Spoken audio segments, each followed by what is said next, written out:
কথায় আছে, জনপ্রিয়তা কাছের মানুষকেও শত্রু বানিয়ে দেয়। ফিলিস্তিনের গণমানুষের নেতা মারওয়ান বারগুতির ক্ষেত্রেও এই কথাটা সত্য বলেই প্রমাণ হচ্ছে। দীর্ঘ 2 দশকের বেশি সময় ধরে ইসরায়েলের কারাগারে তিনি বন্দী। তারপরও বারগুতির জনপ্রিয়তায় এতটুকু ভাটা পড়েনি, বরং তিনি এখনও ফিলিস্তিনি কর্তৃপক্ষের নেতা মাহমুদ আব্বাসের চেয়ে বেশি জনপ্রিয়। এমনকি জনপ্রিয়তায় ফিলিস্তিনের স্বাধীনতাকামী সংগঠন হামাসের রাজনৈতিক নেতাও তার ধারে কাছে নেই। দুর্বল প্রকৃতির নেতা আব্বাস প্রায় 2 দশক ধরে ফিলিস্তিনের প্রেসিডেন্ট হিসেবে আন্তর্জাতিক পরিমণ্ডলে দেশটির প্রতিনিধিত্ব করছেন, কিন্তু স্বাধীন ফিলিস্তিন রাষ্ট্র প্রতিষ্ঠার ব্যাপারে তেমন কোনো জোরালো পদক্ষেপ নিতে পারেননি তিনি। উল্টো তার ইসরায়েল ঘেঁষা মনোভাবের কারণে ফিলিস্তিনিদের কাছেই তিনি বিতর্কিত।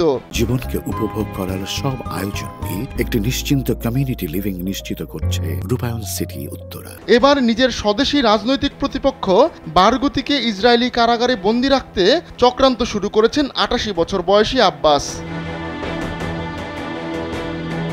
ইসরায়েল ও হামাসের সম্ভাব্য বন্দি বিনিময়ের চুক্তির মাধ্যমে বারগুতির মুক্তি পাওয়ার সম্ভাবনা তৈরি হওয়ার পর গলা শুকিয়ে গেছে আব্বাসের।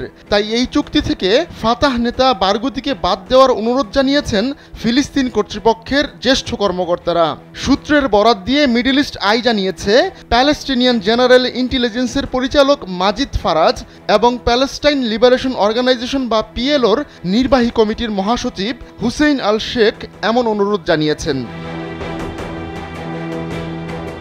ফিলিস্তিন কর্তৃপক্ষের নেতাদের বিশ্বাস, বারগুতিকে মুক্তি দিলে আব্বাসের নেতৃত্ব হুমকির মুখে পড়বে। জানা যাচ্ছে, গাজায় যুদ্ধবিরতি নিয়ে চলমান আলোচনায় পরোক্ষভাবে যুক্ত একটি পক্ষ যুক্তরাষ্ট্র এমন প্রস্তাবে নাকি রাজিও হয়েছে।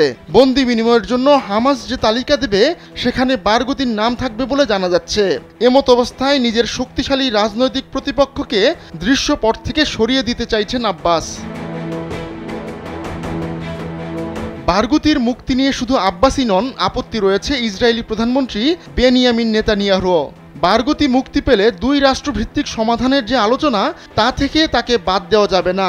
তাই অনেকের বিশ্বাস, যে কোনো উপায়ে বারগুতিকে কারাগারে বন্দী রাখবেন নেতানিয়াহু। গেল মার্চে নাম প্রকাশে অনিচ্ছুক সূত্রের বরাত দিয়ে লন্ডন ভিত্তিক আরবি 21 নিউজ সাইট জানায়, বারগুতিকে মুক্তি দিতে যুক্তরাষ্ট্র এবং ইসরায়েলেরও আপত্তি রয়েছে। পশ্চিম তীর ও গাজায় বিপুল জনপ্রিয় ফাতাহ নেতা বারগুতি 2002 সাল থেকে ইসরায়েলের কারাগারে বন্দী রয়েছেন।